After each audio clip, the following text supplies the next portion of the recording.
Bom dia, pessoal. Bom dia, Felipe. Bom dia, Marcelo. Bom dia, Thaís. Bom dia, Paulo. Bom dia, Marina. Bom dia, Davi. Bom dia, Tainara. Pessoal, nós temos aí duas metas. Deixa eu checar bem aqui só um minutinho, por favor. Aqui nós temos a galera remota, não é isso? O Expedito me passou hoje cedinho a quantidade de aulas que os professores terão por turma. Então, fazendo uma triagem, eu sou ruim de matemática, mas se fizer o levantamento aqui da primeira série de ensino médio, deixa eu ver, A, C, B, D. Nós temos uma média de 8 aulas, certo? De 7 a 8 aulas. Então, eu queria fazer o seguinte combinado com vocês. Eu gostaria que vocês colocassem, tivessem à mão aí na casa de vocês o Bernoulli número 4. Eu gostaria de comentar algumas questões e fazer alguns adendos acerca da prosa romântica, tá bom? E aí, na próxima aula, que no nosso caso do remoto é no sábado, eu gostaria que vocês estivessem com o livro A Hora da Estrela em mãos, tudo bem? A Hora da Estrela, de Clarice Lispector.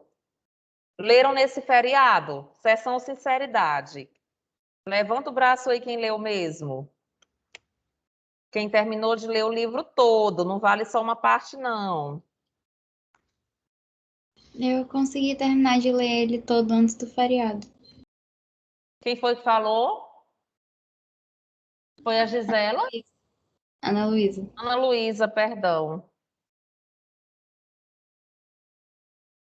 Ana Luísa, deixa eu te fazer uma pergunta assim bem pontual. O que foi que você achou da conduta, se você tivesse nesse momento, para instigar quem vai ler ainda, sem dar muito spoiler, mas eu pediria nesse momento para você traçar um perfil psicológico da Macabé. O que é que você me diria? A Macabea, ela é uma pessoa deslumbrada com tudo, porque ela é muito simples e as menores coisas fazem com que ela se sinta muito feliz e muito animada. Só que como ela é muito simples e não tem uma perspectiva muito grande das coisas, ela acaba tentando se manter na realidade de uma certa forma, pensando que, talvez um dia uma coisa tão boa assim aconteça comigo, mas é provável que não. Perfeito. Eu amei a primeira palavra que você usou, que ela é uma pessoa deslumbrada e ela vive no afã de uma coisa boa acontecer com ela. E eu até pedi para a Ana Luísa falar sem dar spoiler, sem dar muito spoiler para quem não leu ainda, mas uma coisa atrelada ao que a Ana falou é a questão dela ter tido uma infância muito sofrida.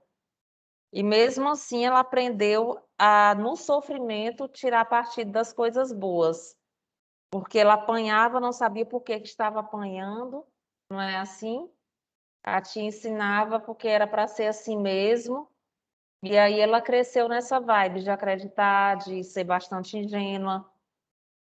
Pessoal, antes de passar para as atividades, eu gostaria de pincelar com vocês. Eu lembro que em nenhuma sala eu fiz esse comentário. Página 180. Quando eu trabalhei com vocês, Álvares de Azevedo, nós falamos em Noite na Taverna. Prosa gótica. Quando se fala em prosa gótica, Noite na Taverna é justamente a coleção de contos macabros do Álvares de Azevedo. É uma faceta que faz o poeta ficar espelhado com Lord Byron, que foi o grande influenciador dos poetas byronianos. E o nosso material traz lá no romance romântico, eu achei até interessante essa ênfase que o nosso caderno Bernoulli dá à Noite na Taverna, né? E aí eu gostaria de ler com vocês esse tópico 5.1 e vejam que do lado aí você tem um olho sobre tela bem mórbido, as pessoas com o olho bem, né, de quem está ébrio, uma coisa assim bem fantasmagórica e bem espectral. Noite na Taverna em Macário, Byronismo encarnado. As características de Álvares de Azevedo, já estudadas em sua obra poética, mantém-se também nos seus textos em prosa. Neles, o autor pôde desenvolver e incorporar ainda mais as ideias góticas e sombrias do escritor inglês Lord Byron. Em sua prosa, o escritor paulista encenou personagens melancólicas, imersas em espaços decadentes, sombrios e macabros. Observe a obra do pintor finlandês Atzeli Galen Kalela, eu acho que a pronúncia é essa, que mostra alguns homens que refletem sobre a vida, a arte e seus enigmas com fundo simbolicamente imaginativo. Em Noite na Taverna, o espaço é semelhante ao da pintura mencionada, com a diferença de que é povoado por prostitutas, viciados e bêbados. Nessa obra, as narrativas possuem uma atmosfera sinistra, as personagens são marcadas por uma visão pessimista acerca do mundo e carregam um sentimento antirreligioso, conforme pode ser visto no seguinte excerto. Vamos ler esse excerto da página 181. Blasfêmia! E não crês em mais nada? Teu ceticismo derrubou todas as estátuas do teu templo, mesmo a de Deus? Deus! Crê em Deus!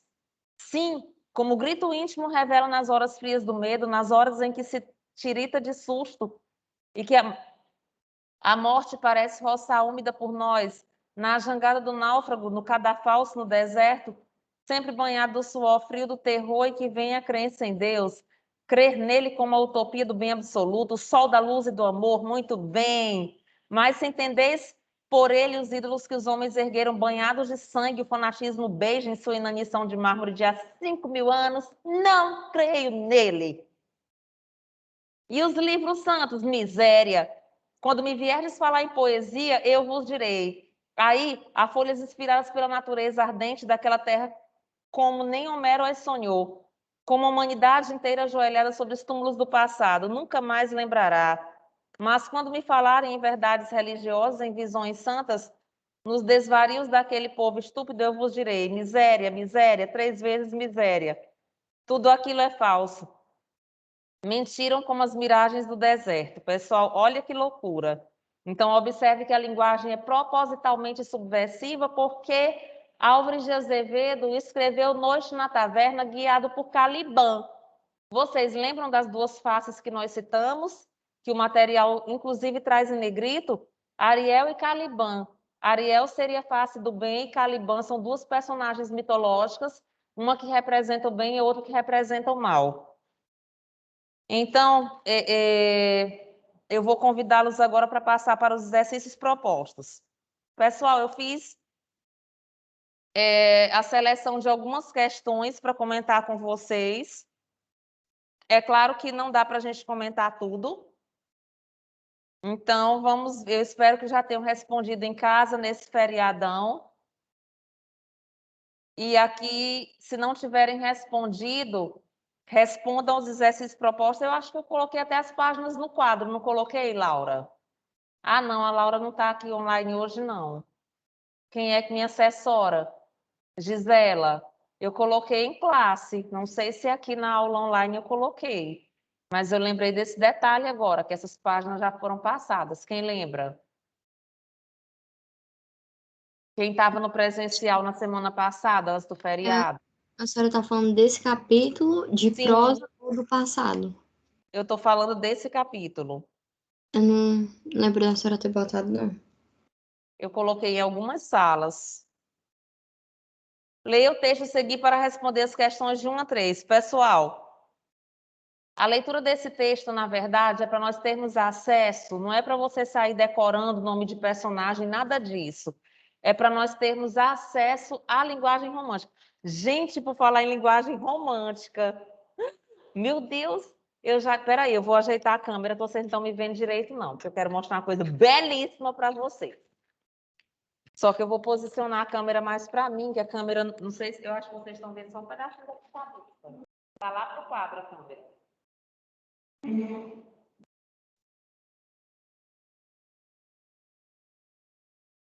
Deixa eu ver se melhorou. Melhorou? Sim. Cadê meu mascote, que eu não ouvi a voz dele ainda? Cadê o André? Oi, André. Você está aí?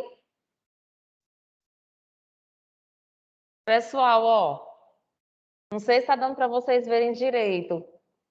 mas eu queria dar para vocês hoje essa DL, essa dica de leitura. É o livro Angústia, de Graciliano Ramos. Inclusive, nós, da equipe de língua portuguesa do CSCJ, estamos fazendo a seleção para os livros para o ensino médio do próximo ano, que engloba, claro, a segunda série de vocês. E esse aqui é um dos... Eu queria ter trazido todos para mostrar para vocês, mas só se eu trouxesse uma mochilete, porque minha bolsa hoje já está muito pesada. E aqui, ó, Angústia. Pessoal, esse livro eu estou relendo, eu tenho ele bem aqui em cima na minha estante. Maravilha, Gisela. Como eu li há um certo tempo, eu estou relendo para redirecionar o nosso trabalho do próximo ano, e eu confesso a vocês que eu fiquei, gente, ele faz muito jus ao título. Você lê na clausura. Vocês sabem o que é clausura? Você querer sair de um lugar e não conseguir, é assim que Luiz Silva consegue inserir o leitor. Então, o que é que eu estou fazendo com vocês? O Graciliano Ramos, ele faz parte do Romance de 30, que é o romance regionalista de 1930. Ele é o principal nome. Professor, e qual é o principal nome do romance romântico? É José de Alencar. Então, quando você tiver acesso a essa linguagem, que é uma linguagem seca, direta, cortante, é mister comparar e lembrar a linguagem de Alencar. Um sarau é o bocado mais delicioso que temos de telhado abaixo. Em um sarau, todo mundo tem que fazer. O diplomata ajusta com um copo de champanhe na mão, os mais intrincados negócios, todos murmuram e não há quem deixe de ser murmurado. O velho lembra-se dos minuetes das cantigas de seu tempo e o moço goza todos os regalos da sua época. As moças são no sarau como as estrelas no céu. Estão no seu elemento.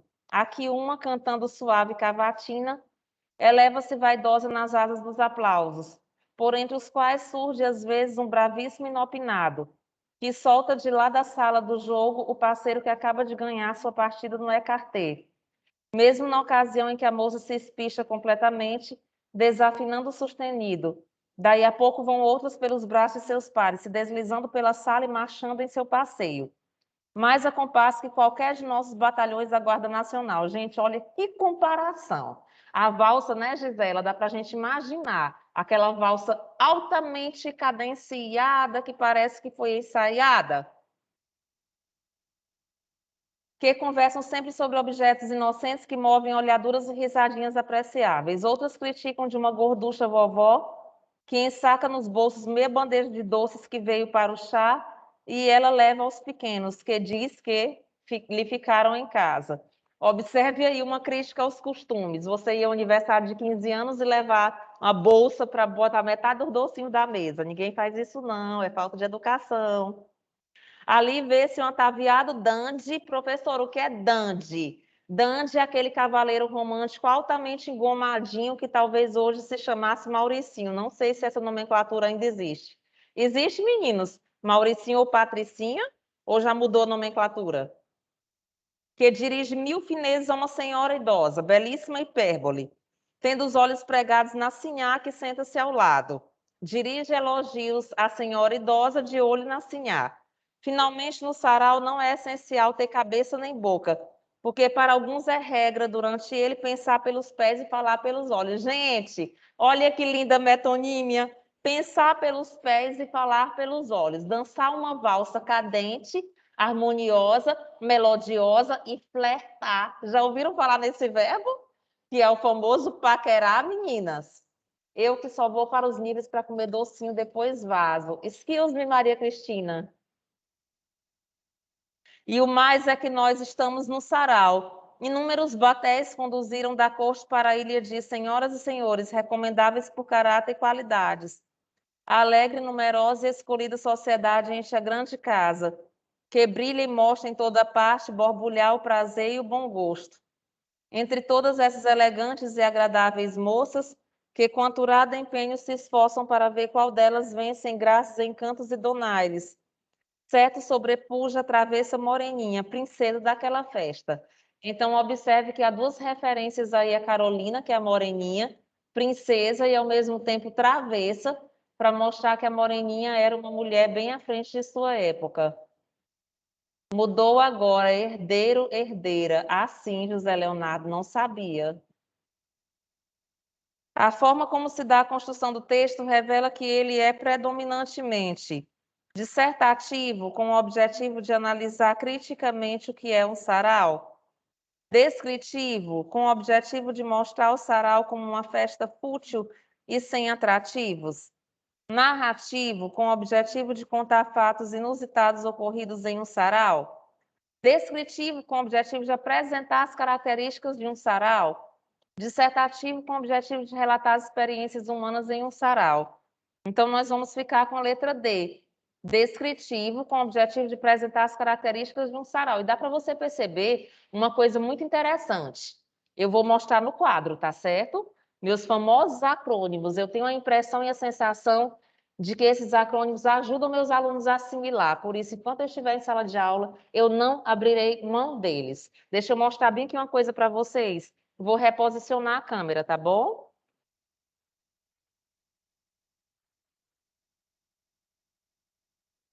Pessoal, eu vou pegar bem aqui carona da letra D, que é a correta, o objetivo de apresentar as características de um sarau.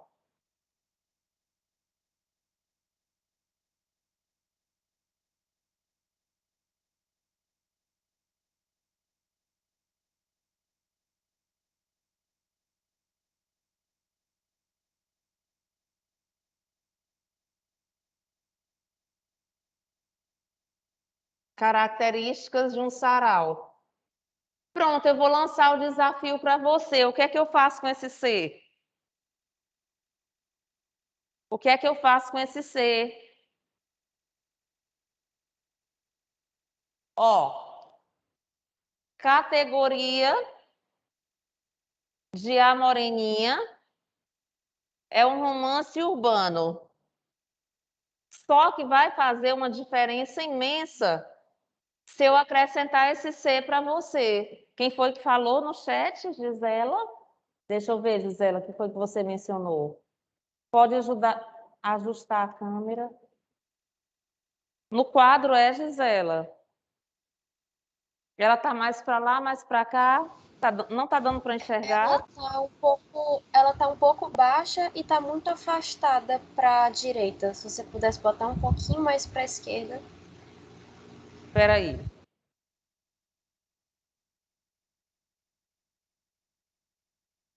Melhorou? Melhorou, pessoal? Baixa. Ficou muito baixa. Eu acho que ela tá, eu acho quase certeza que ela tá quebrada. Que ela tá com uma fita gomada. Tá, gente, ela tá quebrada. Mas me diga uma coisa, dando para vocês verem o quadro, tá? Sim ou não? Professora, ver dá pra ver, só que não dá pra ver muita coisa não, entendeu? Porque tá muito baixo mesmo. É porque, gente, ela tá com a cabeça quebrada. Eu tentei ajeitar, mas ela não Sim, a segura. impressão que tá é que ela tá baixa e torta. Pois é, mas ela parece que tá pensa, sabe? Vou tentar de novo. Segura não. Melhorou? Pronto, eu vou acrescentar só esse CDC aqui. Dá para ver? E a moreninha, ela está inserida nessa categoria que é crônica de costumes, que são os costumes do Rio de Janeiro daquele período, né?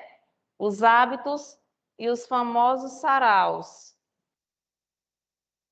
onde ocorriam os famosos flertes. Tia, a primeira frase é características do quê? Características de um sarau. Categoria romance urbano social, crônica de costumes, saraus. Pessoal, eu peço perdão aí, mas a câmera não está segurando. Vou voltar para sentar. Levando em conta, segunda, o contexto em que floresceu a literatura romântica, as informações textuais refletem com o fanismo, uma vida social de bem-aventurança. Pessoal, esses termos eles são importantes de serem assimilados. O fanismo, exaltação da pátria. desprezo à cultura de uma sociedade poderosa, entusiasmo à sociedade frívola e hipócrita, nostalgia os valores de uma sociedade decadente, amenidade, uma visão otimista da realidade social. Observe que os saraus, eles são aquela coisa daquela sociedade burguesa amena, né? Os costumes... Permitam-me uma letra C. Eu não vou colocar no quadro porque está troncho, mas eu colocaria, por favor, entre aspas, o colunismo social na literatura. Oi, Luana. Foi que a Luana falou? Alguém conseguiu anotar tudo ou tirar print? Me manda, por favor. Pessoal, primeira questão, letra D, segunda, letra E. A terceira, letra C. Eu vou contemplar toda sobre o texto, tá bom? Depois a gente começa a pular. Carece colocar o gabarito no quadro ou não? Carece? Porque como a câmera está torta, eu estou receosa de colocar e vocês não conseguirem visualizar. Tá bom, Pedro, já já, certo? Vou só comentar aqui. Considerando os papéis desempenhados pelos personagens no texto, é correto afirmar que o diplomata é oportunista, o velho conservador, os rapazes usufruem exageradamente os prazeres da vida e as moças são frívolas.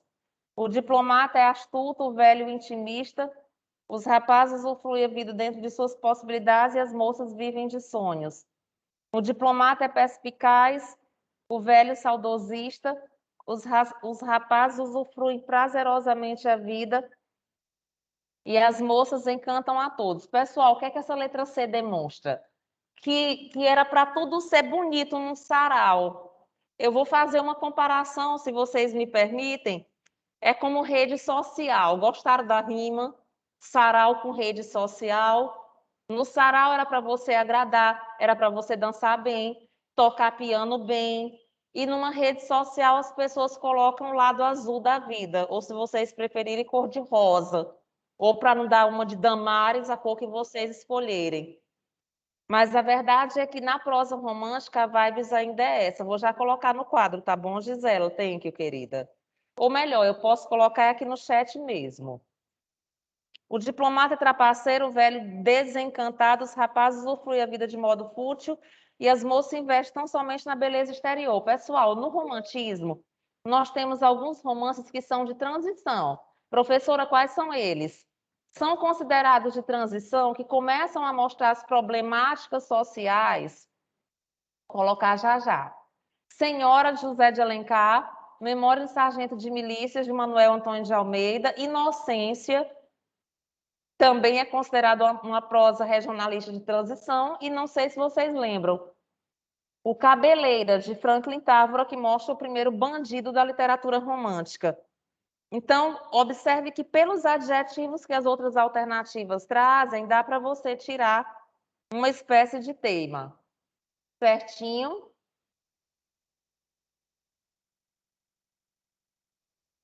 A quarta é letra C de concentrados, ou se você preferir, letra C de Conceição.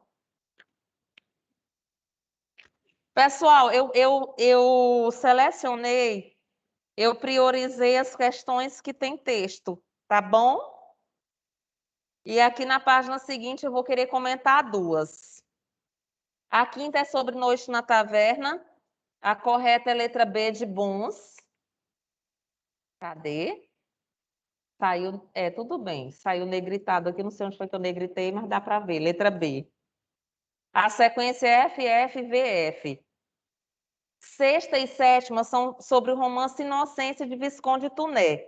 Lembrando que Inocência é considerada uma obra de transição entre os dois períodos, o período romântico e o período realista. Inocência, uma das principais obras da primeira fase do romantismo, na qual ocorre uma idealização do caráter do indígena, retratado como exemplo de pureza e inocência. Na verdade, nós não temos a figura do índio, mas a figura da menina moça, idealizada, que tem a virgindade guardada. Do you remember? É com esse romance que se inaugura o naturalismo no Brasil. A letra B é a B, surda, né? porque o Cabeleiras de Franklin Távora prenuncia o naturalismo, mas o prenúncio não quer dizer a obra inaugural. É uma das principais obras da primeira fase do modernismo brasileiro. E, pessoal, não, dona maionese. Ainda é romantismo, romance regionalista.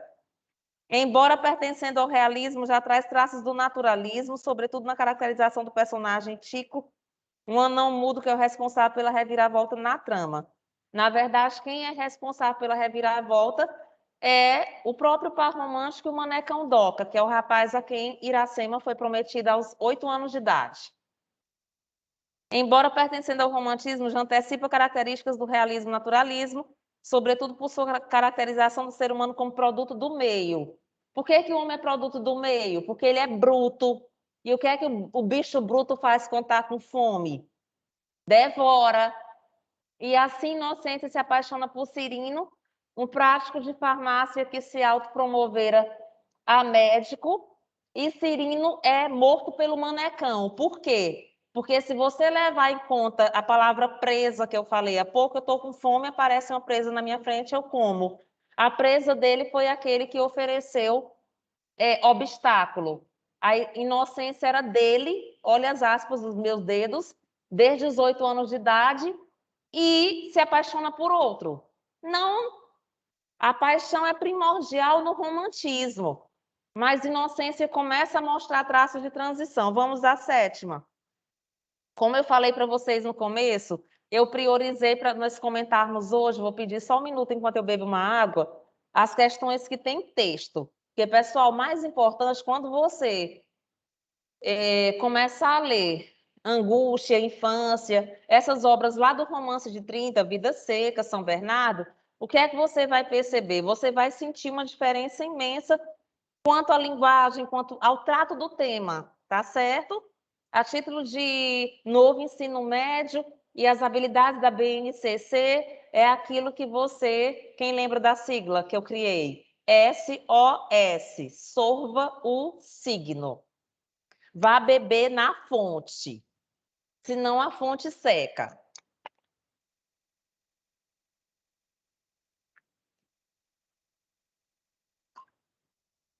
Sétima questão. Leia o trecho do capítulo 13 da obra Inocência, de Visconde Tuné. Se de um lado criava involuntária admiração por May, rodeando em sua imaginação do prestígio de uma beleza irresistível, via aumentar o seu receio e abrigar tão perigoso sedutor. Do outro, sentia as mãos presas pelas obrigações imperiosas da hospitalidade, a qual, com a recomendação expressa de seu irmão mais velho, assumia caráter quase sagrado. Juntem-se a isto os preconceitos sobre o recato doméstico, a responsabilidade de vedar o santuário da família aos olhos de todos. O amor extremoso à filha, em que não depositava, contudo, como mulher que era, confiança alguma. As suposições logo ideadas acerca da impressão que naturalmente aquele estrangeiro produzira no coração da sua inocência, já quase pertencendo ela a outrem, e as colisões que previu para manter inabalável a sua palavra de honra. Palavra dada em 2 sentidos agora antagônicos. Um mundo, enfim, de cogitações de terrores. E tudo isto resolvendo-se na cabeça de Pereira, refletia-se com sombrios traços de inquietação em seu rosto habitualmente tão jovial. A respeito do romance sertanista, classificação em que se enquadra o livro Inocência, afirma-se que, juntamente com Bernardo Guimarães e Franklin Távora, Visconde Tuné forma a tríade de nossos maiores romancistas regionalistas. Pessoal, marca texto em mãos, please. De preferência o pink ou verde limão. Belíssima belíssimo esse item 1. Tríade regionalista. Bernardo Guimarães com Escravizaura, Franklin Távora, o Cabeleira e Visconde Tuné. Ah, eu amei. Porque na literatura a palavra tríade, ela é comumente aplicada à tríade parnasiana que você vai estudar no próximo ano. Olavo Bilac, Raimundo Correia e Alberto de Oliveira. As maneiras variadas que assumiu o sertanismo brasileiro tiveram origem no encontro de certa cultura citadina e letrada do século XIX, com a matéria bruta do ruralismo do país, naquele tempo mais provinciano e arcaico. E bote arcaico. Quem lembra daquele absurdo que eu falei em sala de aula? Que eu frisei que não é um absurdo meu, que é fala do personagem Pereira, quem lembra? Que é o pai da inocência. Quem tiver filhas mulheres, trate logo de casá-las. Mulher dentro de uma casa é perigoso de qualquer jeito, é um ser perigoso. Se não casam, ficam jururus ou fanadinhas, e se casam, podem cair nas garras de algum marido malvado. Então, observe que é uma verdadeira tese acerca da defesa da honra, da virgindade e da família, né? Que uma filha mulher, se ficar grávida antes de casar, se perder a virgindade antes de casar, vai colocar o nome da família na lama. Quem é que diz isso? Pereira, pai de inocência, homem rude do sertão, que quer como genro um manecão. Já coloquei o gabarito das 6 e das 7. Terceiro item. O painel da paisagem pintada no romance é totalmente artificial e sem funcionalidade narrativa, e não se integra no que é típico da escrita do romance regionalista. Isso não é verdade. Onde é que a natureza é artificial? No arcadismo. Pessoal, a palavra pitoresco no romantismo, permaneça no P para você melhor assimilar. Quer dizer peculiar a determinado lugar. Tudo bem até aqui? Podemos ir embora? Posso convidá-los para ir embora? Pois vamos lá. Pessoal, para falar ir embora, 10h34, né? A oitava questão alude a que também é o romance Inocência.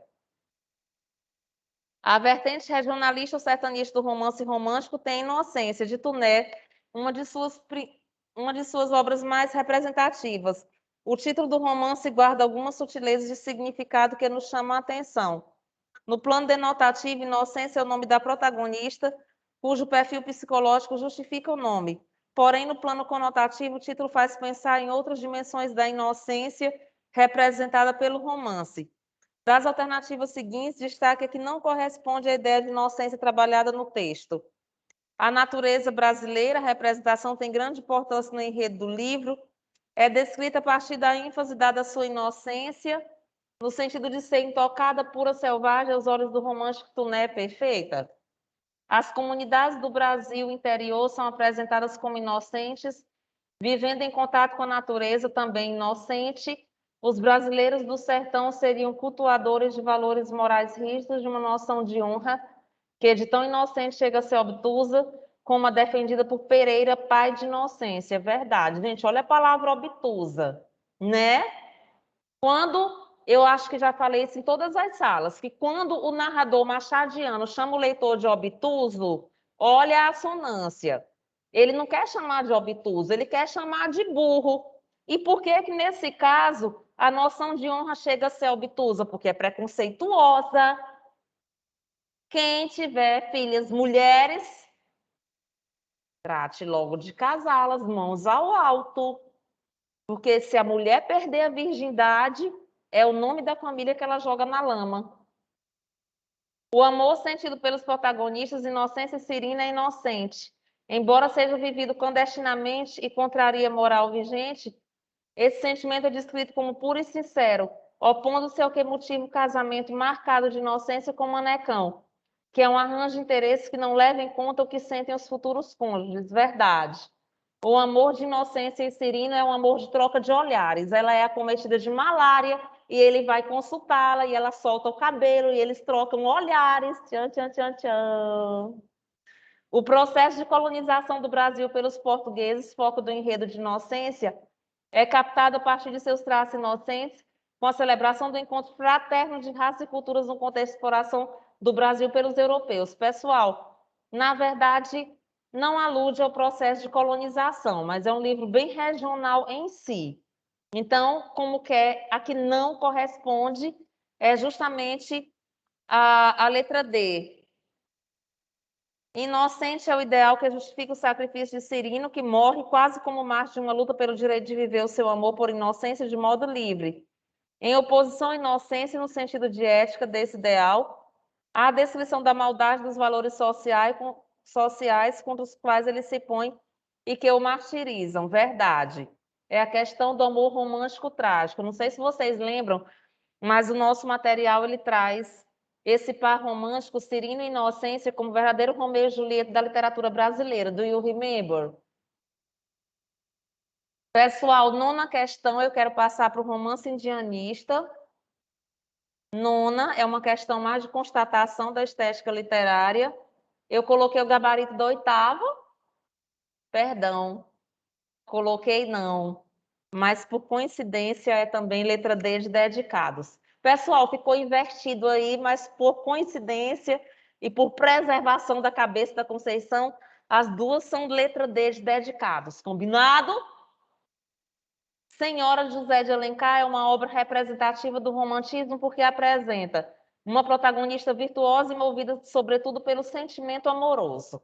Agora, eu gostaria de lembrar, mais uma vez, a vocês que senhora não é só uma referência trovadoresca respeitosa, que senhora é dona, porque ela comprou o marido.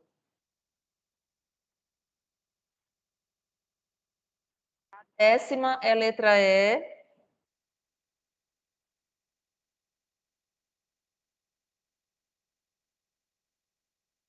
A 11ª é letra E.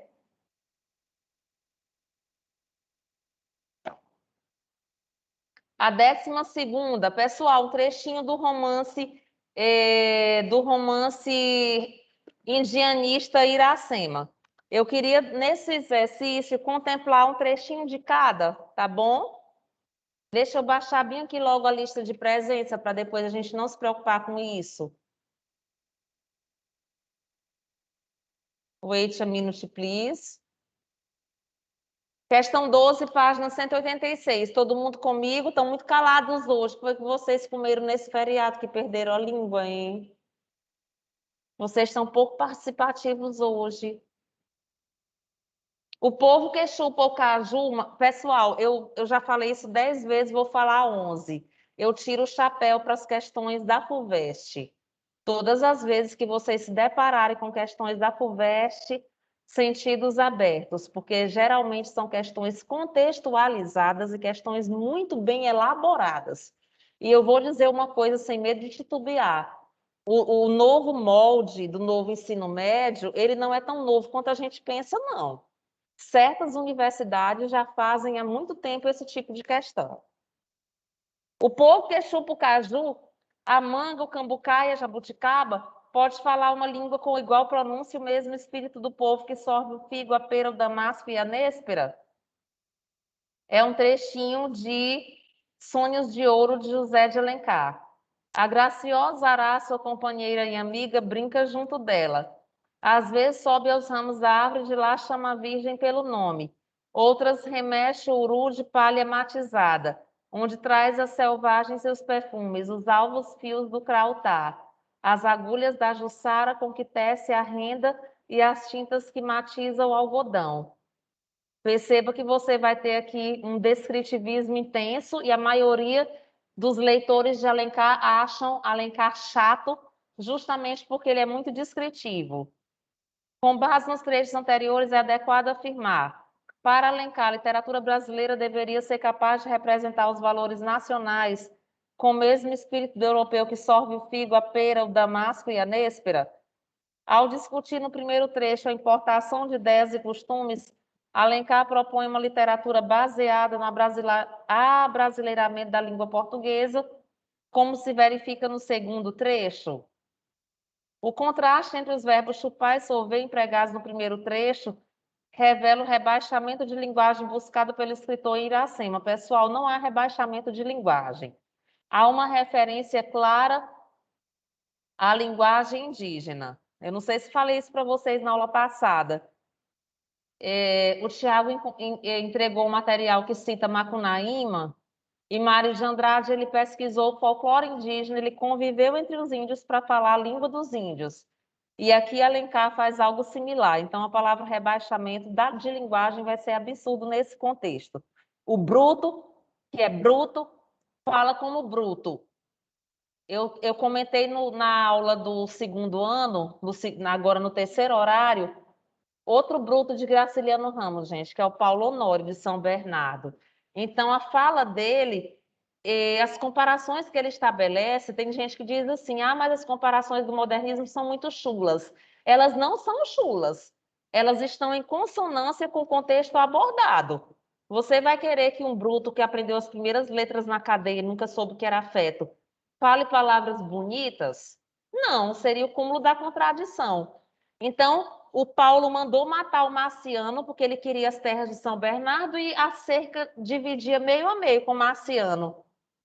E ele foi lá negociar várias vezes. O que foi que ele percebeu? Que o Marciano era cheio de capanga. Que ou ele matava o Marciano, era uma questão de caça ou caçador. Ou então a vítima seria ele. E aí ele mandou matar o Cassiano. E o padre Silvestre disse, Paulo, você soube que o Marciano morreu? Mas o Marciano tinha mais inimigos do que Carrapato.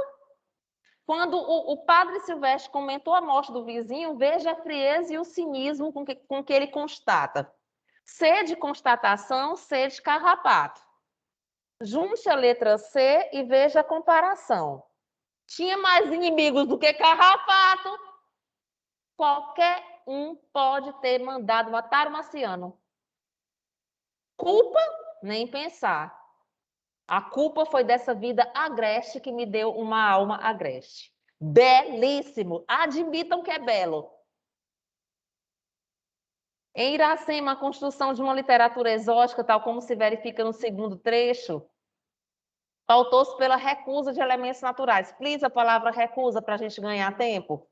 Eu gostaria que na letra C você grifasse ou circulasse rebaixamento e na letra D o R de recusa. Vocês estão me escutando? Estão? Estão, Ana Luísa? Valha-me. Sim, Eu acho que eu professora. estou sem som. Sim, professora. Ambos os trechos são representativos da tendência escapista de nosso romantismo, na medida que valoriza elementos naturais em detrimento da realidade rotineira. Pessoal, em Iracema, a palavra escapismo não é apropriada. Por quê? Porque o índio é herói. E se Alencar pinta o índio como herói, ele levanta, de certa maneira, uma bandeira. Vamos embora, vamos. A 12ª, 13ª seria interessante a gente comentar. Eu não sei se o tempo vai permitir. Como é que está o nosso tempo, senhor? Tão bonito. Já são 45. Ui. A 12 é letra bola. Pessoal, tem mais uma sobre Iracema, mas eu gostaria que nesse exercício nós contemplássemos a prosa romântica toda. Então, eu queria... Espera aí, deixa eu colocar bem aqui o gabarito para a gente não se perder. Eu vou pular um pouquinho. A não ser que vocês tenham dúvida. A 13 é D. Pessoal, o povo bonito, o povo que faz parte, povo bonito não, que belos todos são. Mas quem faz parte da Selma, a próxima Selma, só lembrando, vai ser sábado, às 19 horas, tá bom? Sábado 23. Vamos à questão de número 16. Albert Einstein. Era no tempo do rei, uma das 4 esquinas que formam as ruas do Ouvidor e da Quitanda, cortando-se mutuamente, chamava-se nesse tempo Canto dos Meirinhos. E bem lhe assentava o nome, porque era aí o lugar de encontro favorito de todos os indivíduos dessa classe, que gozava então de não pequena consideração. Os meirinhos de hoje não são mais do que a sombra caricata dos meirinhos do tempo do rei. Esses eram gente temível e temida, respeitável e respeitada. Formavam um dos extremos da formidável cadeia judiciária que envolvia todo o Rio de Janeiro, no tempo em que a demanda era entre nós um elemento da vida. O extremo oposto eram os desembargadores. O trecho anterior inicia o romance Memória de um Sargento de Milícias, escrito em forma de folhetim entre 1852 e 1853, por Manuel Antônio de Almeida.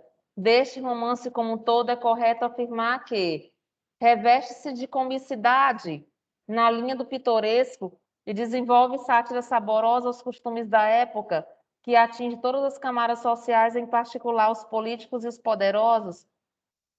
Apresenta personagem feminina, Luizinha, cuja descrição fere a caracterização sempre idealizada do perfil de mulher dentro da estética romântica. A Luizinha é uma personagem idealizada dentro do romance em que a malandragem é a temática principal. Caracteriza um romance histórico, não é histórico, é uma crônica de costumes que pretende narrar os fatos de tonalidade épica e heróica da vida brasileira, nem o mel nem a cabaça. Pessoal, Leonardinho não é épico nem herói. Ele é justamente o malandro. Eu falei isso para vocês na aula passada, creio eu. Configura personagens populares que pela primeira vez comparecem no romance brasileiro e que se tornam responsáveis pelo desprestígio da literatura brasileira junto ao público leitor da época. Então, a 16 é a letra B de bons. Tudo que você encontrar referente à memória do sargento de milícias como idealizado, corra léguas que vai estar errado. Bem, para a gente quase finalizar, não sei se a campainha está lúcida, mas já são 10h48, se o relógio está lúcido, perdão. A 17 tem mais um trechinho de Iracema, que é a letra C. A 18 é a letra B. E a 19 é a letra C. Pessoal, a próxima aula online de vocês será no sábado. E eu queria deixar afirmado o seguinte combinado. Eu já mostrei em algumas salas, vou mostrar de novo. Vejam como é bonita a minha edição da Hora da Estrela. Não sei se dá para vocês verem, mas essa aqui é a letra da própria Clarice Lispector, que traz os manuscritos e rascunhos do livro. Próxima aula a gente começa a trabalhar a Hora da Estrela. Pessoal, bateu, bye, beijo no coração, fiquem com Deus.